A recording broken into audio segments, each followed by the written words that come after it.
નમસ્કાર, TV30ના ડિજિટલ પ્લેટફોર્મમાં આપનું સ્વાગત છે। આપ જોઈ રહ્યા છો ટોપ ન્યૂઝ। સંસદનું શિયાળુ સત્ર 1 ડિસેમ્બરથી શરૂ। વિપક્ષના ઉબાળા બાદ લોકસભા આવતીકાલ સુધી સ્થગિત કરાયું। રાજ્યસભામાં ચર્ચા હજુ પણ યથાવત।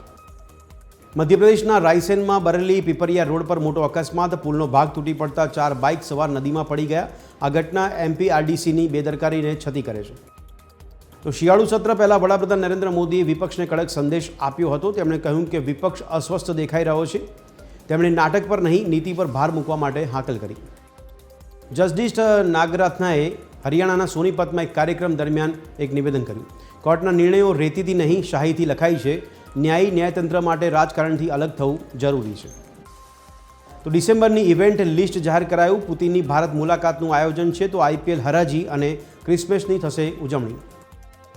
અમદાવાદ ફાયર વિભાગમાં ભરતી કૌભાંડનો કોંગ્રેસનો આક્ષેપ। રાજ્ય સરકારના પરિપત્રનો ભંગ કરી સહાયક સ્ટેશન ઓફિસરની લેખિત પરીક્ષા લીધા વિના જ મૌખિક ઇન્ટરવ્યૂ લઈ AMCએ ભરતી કરશે।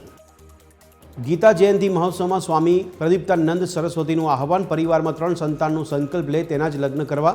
દેશ, સમાજ અને માતા પિતાની સેવા માટે એક સંતાન સમર્પિત કરો। તો વડોદરા રાષ્ટ્રીય એકતા યાત્રામાં ડેપ્યુટી CMના કોંગ્રેસ પર પ્રહાર। કહ્યું, કોંગ્રેસે સરદાર સાહેબની ગાથાને દબાવવાનું ષડયંત્ર રચ્યું। યાત્રામાં આવેલા તમામ ગામોના નામ ઇતિહાસમાં નોંધાશે।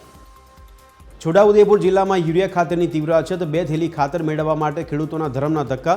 સાંસદ અને ધારાસભ્યએ કૃષિ વિભાગના અધિક મુખ્ય સચિવને લખ્યો પત્ર। સોના ચાંદીના ભાવમાં મોટો ઉછાળો। MCX પર ચાંદી ઓલ ટાઈમ હાઈ પર। ચાંદીનો ભાવ 3500થી વધુ ઉછળ્યો। સોનાના ભાવમાં 1200થી વધારનો ઉછાળો।